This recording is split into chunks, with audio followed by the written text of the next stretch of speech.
Okay, let's talk about something that can be, well, a little alarming. Seeing black period blood. What does that actually mean? Today, we're going to break down the science of why this happens and figure out if it's really a cause for concern. This is such a common question, right? And it can totally cause some anxiety. So let's get you a clear, science-backed answer. Okay, let's dive right in.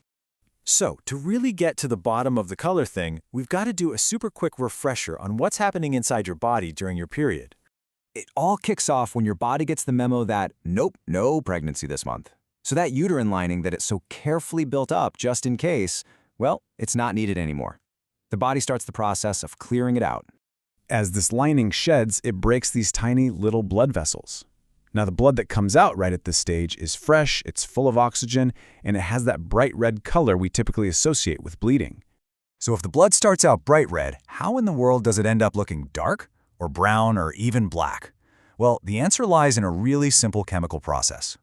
And that process is called oxidation. Seriously, that's it. If you've ever cut an apple and left it on the counter for a few minutes, you've seen oxidation happen. It turns brown, right?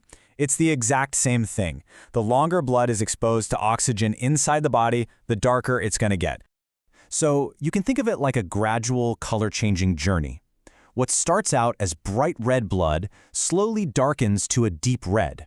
Then it shifts to brown, and eventually, if it stays in the body long enough, it can appear black. It's a completely natural progression. So here's the absolute key point. That black color doesn't mean something is wrong. Not at all. It's just a sign that the blood is older and that it's taken a little longer to travel out of your body. All right, we've got the science down. Now let's connect this back to your actual experience and talk about when you're most likely to see this happen. You'll probably notice this darker blood at the very beginning or the very end of your period. You know, when the flow is lighter and slower, this just gives the blood more time to oxidize before it leaves your body. The same thing can happen if you have a particularly long cycle or just a naturally slow flow. So let's circle all the way back to the original question we started with. Is seeing black period blood normal? And the short, clear answer is yes. For the vast majority of people, it absolutely is. So if there's one thing you remember from all of this, let it be this. Black period blood is just older blood. It's a sign of time, not a sign that anything's wrong. You know, understanding the why behind our body's functions is a huge part of feeling in control, and it can be incredibly empowering. So what's the next thing you're curious about? Keep asking those questions, because the more we understand, the more in tune we are with ourselves.